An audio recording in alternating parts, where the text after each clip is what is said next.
Bonsoir. Tout d'abord, je vais raconter un peu l'histoire à Dominique parce que j'ai appris à douter un peu depuis que je connais Dominique. Puis je suis déçu d'une chose. La première fois qu'il est venu à Lille l'année dernière, au mois de juin, quand on s'est rencontrés, il m'a dit « Denis, je suis ici pour apprendre, je veux connaître, je veux savoir c'est quoi l'histoire de Lille, les gens, le pétrole, pourquoi, comment. » Puis puis la première réaction que j'ai eue, comme il a dit, je suis biologiste, je suis technicien de la faune, j'ai en tête la grande image. J'essaie de comprendre, de visualiser la grande image, être conséquent. C'est le leitmotiv qui m'a poussé à accepter le poste de Petrolia, d'être conséquent dans le sens de notre électricité faite au pétrole, mon camion marche au pétrole, puis ma maison est chauffée au pétrole. Fait qu'il faut quand même que je sois conséquent dans ce cas-là. Puis, comme citoyen d'Anticosti, j'aurais l'impression de dire, ben j'en veux pas dans ma cour, mais je le veux d'ailleurs par contre parce que j'en ai besoin pour vivre. Personnellement, je suis la personne qui va jouer au hockey à pied en traînant mon chariot ou mon traîneau pendant l'hiver. Je suis la personne qui va travailler à pied. Donc, je fais les efforts que j'ai à faire. Malheureusement, la majorité des gens qui dénigrent le fait que je sois en poste pour Petrolia ont une utilisation du pétrole qui est plus grande que moi. Fait que c'est dans ce sens-là que je trouve que c'est important d'être conséquent. Et ce que je voulais commencer à dire sur Dominique, c'était que j'avais l'impression que je pourrais être capable d'avoir un débat avec, que je pourrais avoir la possibilité de discuter rationnellement, d'avoir une idée de ses positions, lui donner mes positions, essayer de s'entendre. J'avais l'impression qu'on était des gens qui pouvaient être au milieu du spectre. C'est pas parce que je travaille pour la pétrolière que je suis d'accord avec l'exploitation d'Anticosti. Je suis d'accord avec la phase d'exploration, aller chercher les preuves, aller voir, il y en a-tu? On sait qu'il y en a. Il coule-tu? Il est-tu extractable d'une façon commerciale? C'est-tu faisable d'une façon environnementalement acceptable? Qu'est-ce que ça veut dire, environnementalement acceptable? Toutes ces choses-là font en sorte que je pense que c'est important de le regarder rationnellement. Par contre, Dominique, qui va dire qu'il y a eu de la propagande de fait par les pétrolières, ben, va le faire aussi un peu de son côté. Parce que ce que j'ai réalisé, c'est qu'il n'est pas au centre. Sa décision est ferme. Probablement que la vôtre aussi. Vous êtes probablement en train de dire que je suis un hurluberlu. Mais bref, j'ai l'impression que c'est important que si on veut avoir un vrai débat, qu'on veut se poser les questions et avoir les réponses qui vont avec, il faut avoir l'ouverture d'esprit pour être capable de prendre les informations qui nous sont données, puis des cogiter et des accepter ou non. Une des choses que Anne-Isabelle nous a présentées au mois de novembre l'année dernière, quand elle est venue nous présenter ses données, elle ne l'a pas présenté ce soir, puis tu me diras si je fais erreur, mais elle a dit les gens qui sont pour vont dans les réunions des pour, les gens qui sont contre vont dans les réunions des contre. Fait qu'on se raconte ce qu'on veut entendre, on se craint, on se motive. Puis, au bout de la ligne, on n'a pas un débat. On est en train de polariser des situations. Puis, malheureusement, c'est au niveau de pixels ou d'une partie d'image, alors que l'image est plus grande, c'est important de la regarder. Ben, c'est exactement pourquoi, quand j'ai posé la question, est-ce que vous voulez avoir un débat?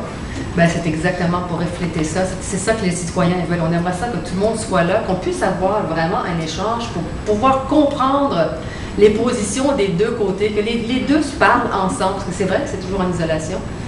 Et, mais c'est ça, oui. De quoi? Ben, voyez-vous, c'est la première réaction.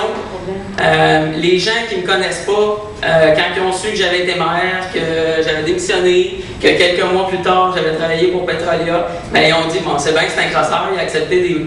J'ai aucun problème parce qu'on regarde tous mes comptes de dépenses pendant que j'étais maire. J'ai aucun problème avec ça.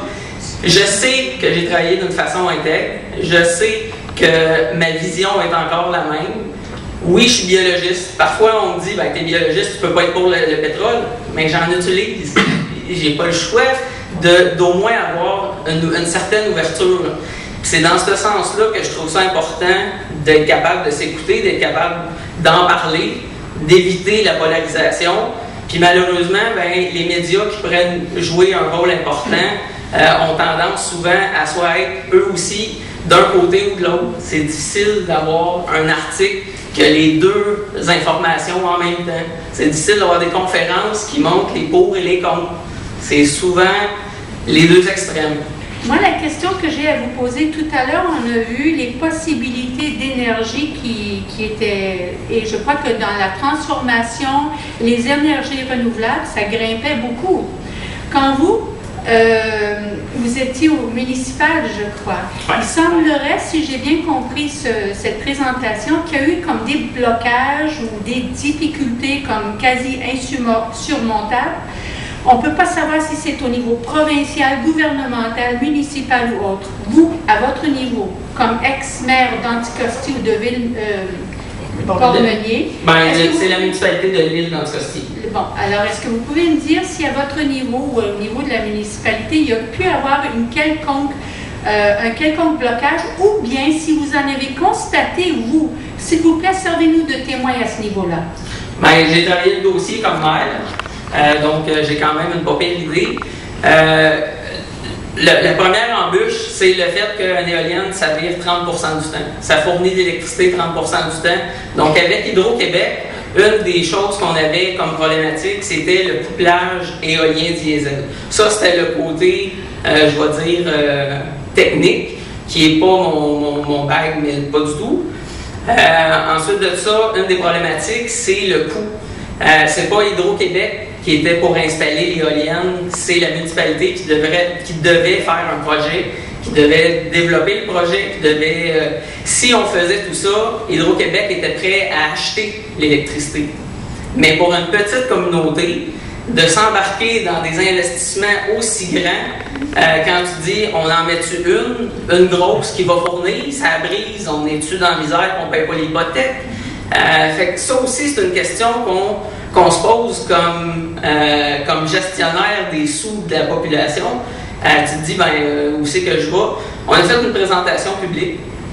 On a dit aux gens, on a travaillé sur un dossier, on se demande si on continue à le pousser, on fait une étude pour voir si c'est faisable ou non.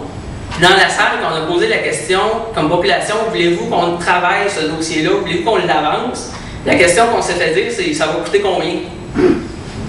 On peut pas te répondre. On n'a pas encore commencé le dossier. On veut savoir, on a des petites informations, mais on veut savoir ça va coûter combien, qu'est-ce qu'on peut faire.